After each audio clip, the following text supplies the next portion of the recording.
Hi everybody, so today you're going to be starting your mixed media work, and I have some students working on preparing their backgrounds.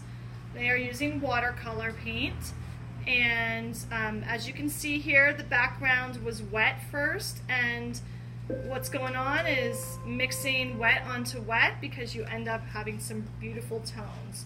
Over top of this can, when it dries, be pen or pastels, either oil or chalk. You could use pencil, graphite, markers, anything. So getting rid of the white space is probably a really good idea.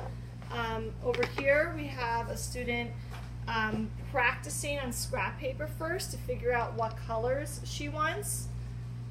And the same thing's going on over here. So developing a background that is interesting, allowing the watercolor to do its thing.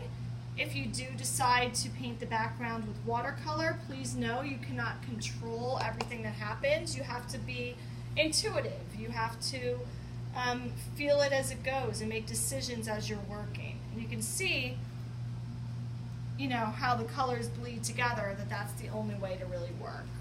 Now, I have already prepared an example that I started with, and I just want to show you what I'm going to do next and then let you guys get started. So I prepared my example and let it dry, and then on top I took some chalk pastels and I literally blended dark or medium light and then a dark tone. Literally I did that. So I have dark, medium, and light, and then I just blended them together. They look really nice when blended together. And I kind of did the same thing over here and the same thing over here. I might do a little more, but I'm just kind of going to let that go for now. So the next thing I'm going to do is I have my photo reference. I have the picture of me and my son. I printed this out 8 by 10 because I wanted to fill almost the whole page.